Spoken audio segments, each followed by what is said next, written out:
Supervisor McGoldrick, these are my thoughts. I first want to say, with regard to the department, before I forget, with regard to Department of Public Works, Mr. Elsner, I don't want to give you a hard time, but I do want to tell you that I think that the memorandum signed by Mr. Beck, the acting director, is rather tortured in its reasoning, and particularly paragraph 11, which talks about accepted streets and not accepted streets and dedicated, and I could not make sense of that paragraph, even though I read through it a couple times, and I asked my aides to read through it.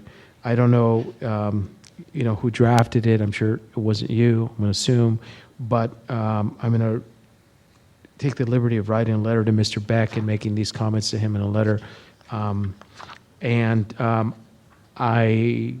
don't have anything similar to point to from the planning department, but I do think the department did cooperate in a very kind of tortured reasoning process.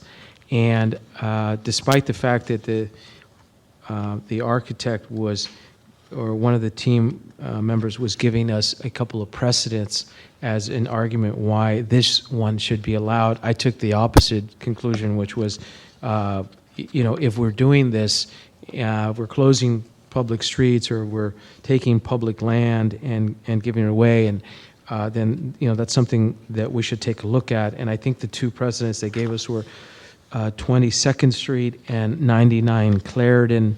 And I would ask you to take a look at it. I will write a letter to to Mr. Macris, the director, with a CC to you, since you've been present here today, asking the department to provide a list to the Land Use Committee of other precedents where this has happened. Unfortunately, I don't quite see it the same way. I don't think it's such a good thing, particularly if it's not coming and having some public review. I feel badly for the project sponsor, but at this point, I cannot vote to approve this item, and I do feel badly for everybody who was involved. But I don't know, Supervisor McGoldrick, what your thoughts are and what we might do here today. Well, first of all, let me echo the sentiments of my colleague, Supervisor Sandoval.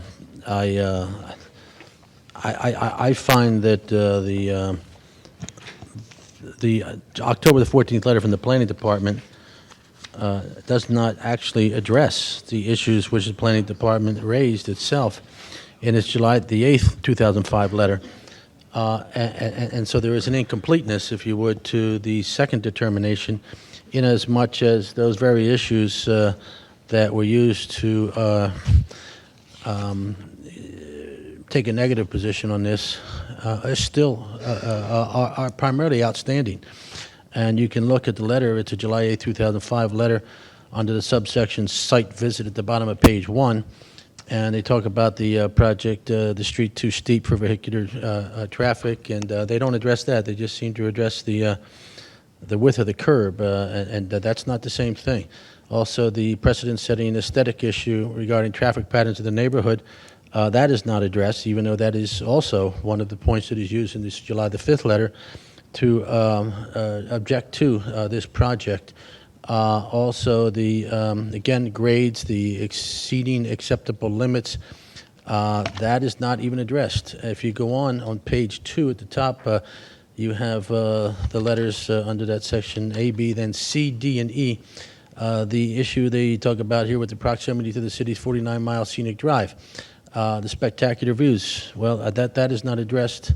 The question of the lush and green issues, that's item number D. That's not addressed. And it says all properties with frontage on that portion of the block have access via public stairs instead of driveways to access their homes. And yet, in contradiction to that point which was being made to rule negatively on this, again, the October 14th letter fails to even address that point, even though that is one of the points that was used to make the negative recommendation on this. So just, I guess, hoist by your own petard. The Planning Department's own criteria are not actually addressed. So the conclusionary letter on October the 14th is not substantiated by the evidence that was presented against this project.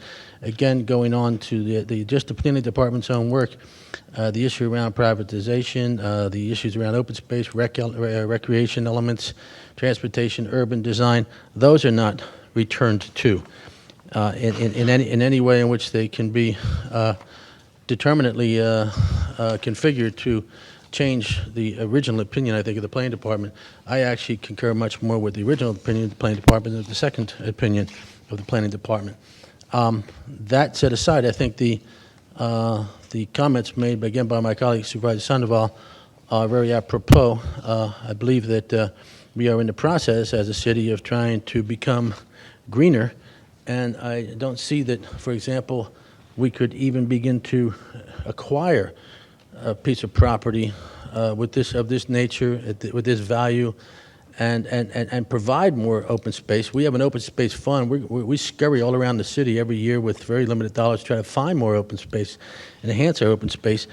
And I think to be giving it away, not for peanuts, but rather peanut shells, is extremely inappropriate.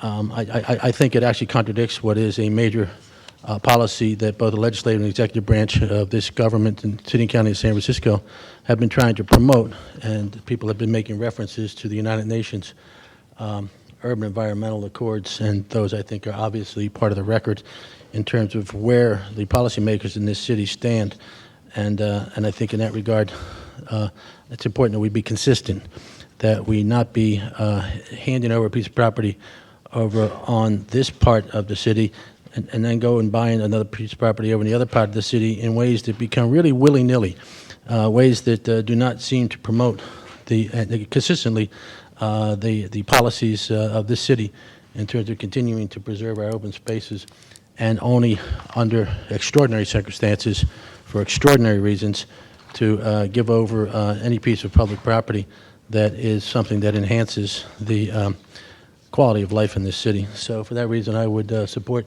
and I would even make the motion, if you would, Mr. Chair, to deny this request for an encroachment.